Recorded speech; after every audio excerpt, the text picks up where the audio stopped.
Hey guys, Mike here and welcome to our channel. Hope you're having a wonderful day ahead. And may bagong video naman tayo guys. So on this video guys, we are going to be checking out two more things that we bought from Shopee. So yung dalawang item na to is very affordable.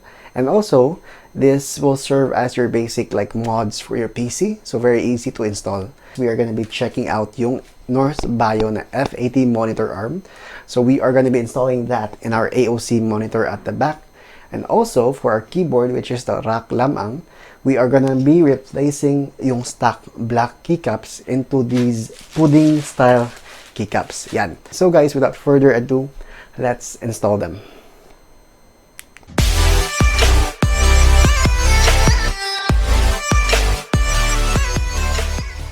So guys, starting with the unboxing, let's see how we open this thing.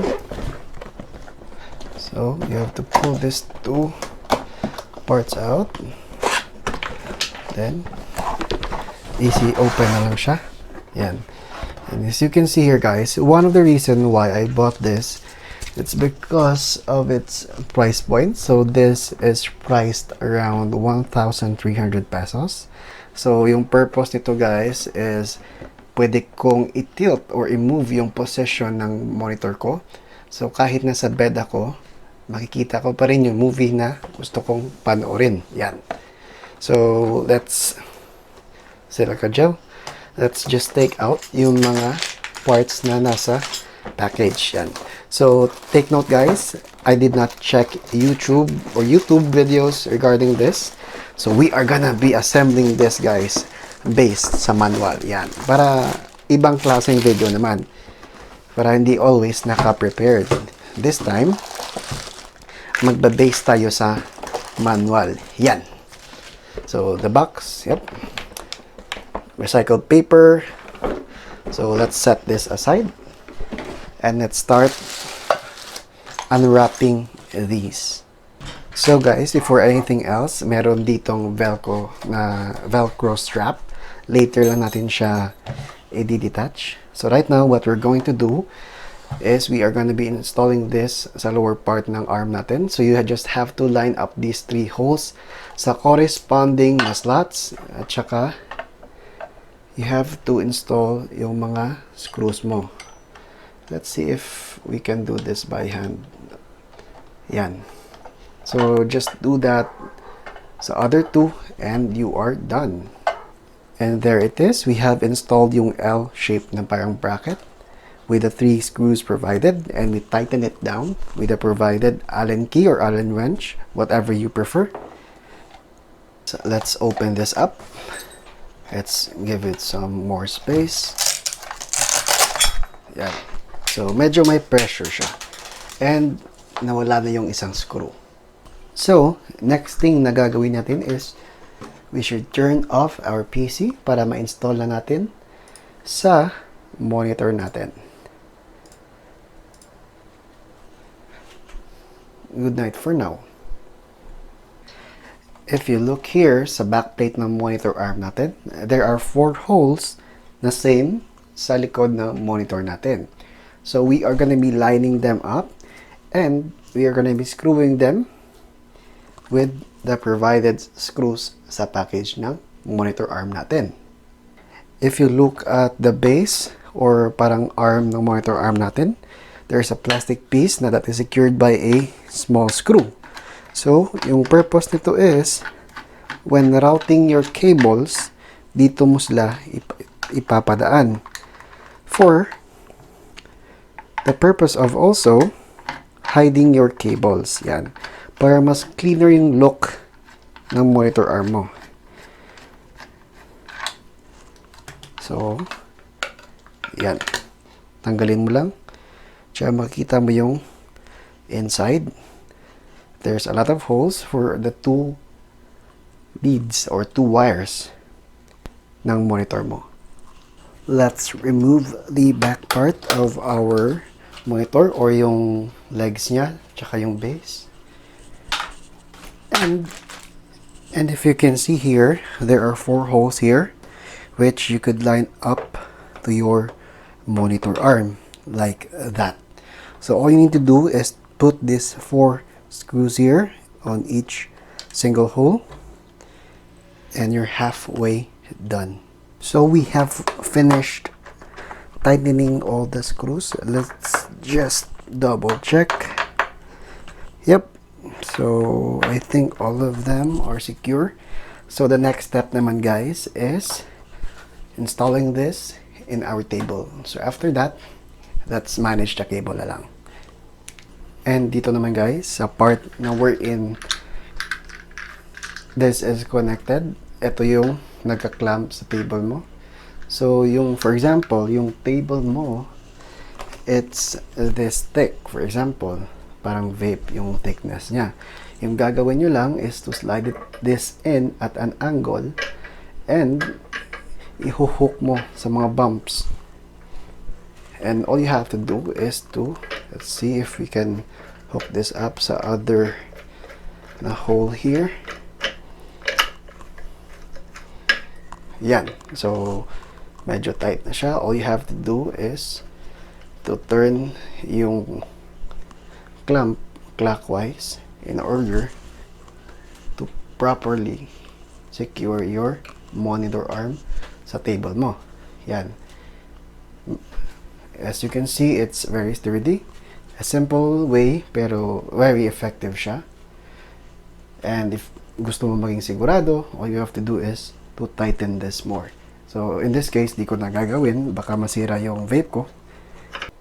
So guys, as you can see here, we have already installed our monitor arm. And if you look at the back area, yung power cable, tsaka yung HDMI cable, we routed that dito.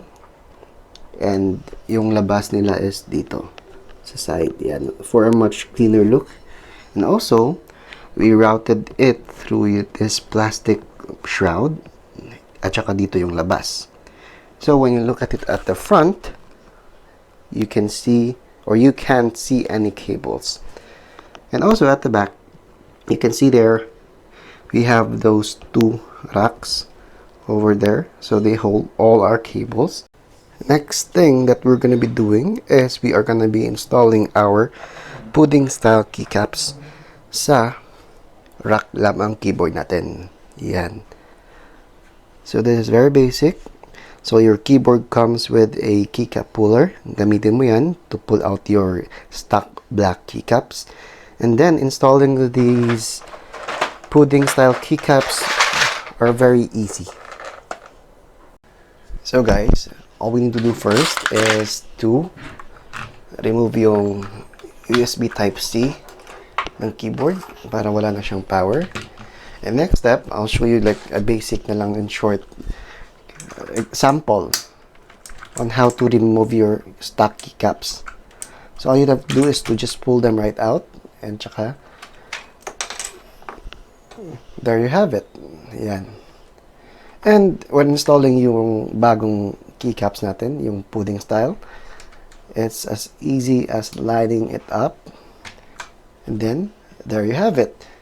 So guys, let's fast forward to when we install everything else. And there we have it guys. We have replaced yung stock na rack lamang keycaps, yung black, eto sila.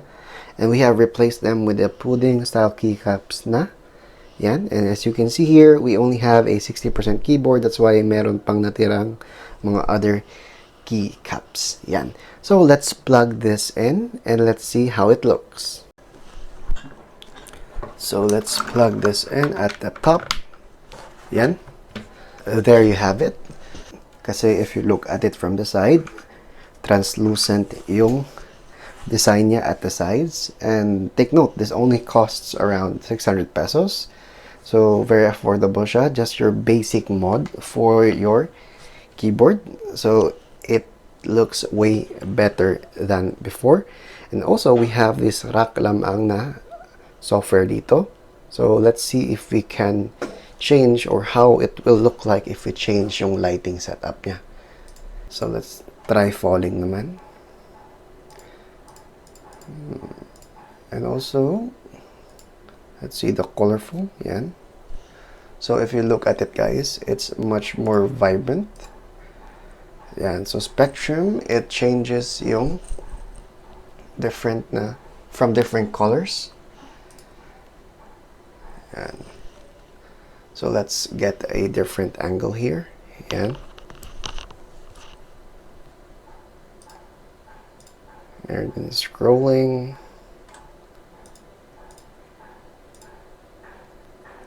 Yan. So medyo umiikot mode siya. Yan.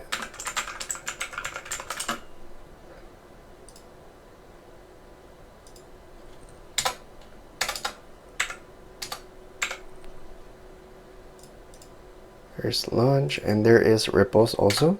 And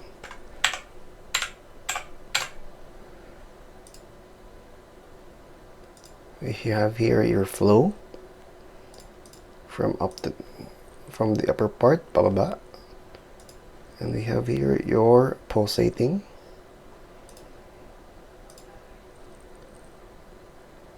Your tilt, your shuffle. Yan. So for example, if you just want it on a single color, and lagay mo, for example, parang like teal color. So let's see if we can customize this one.